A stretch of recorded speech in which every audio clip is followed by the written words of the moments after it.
Ako kapag nagluluto ng pagkain. Kailangan marami para mas masarap. Ayan. Yan. Nawawa ko ah.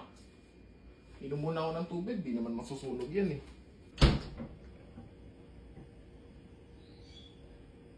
Naku, yung niluluto ko, baka sunog na yun. Naku, patay. Ay. Ang init.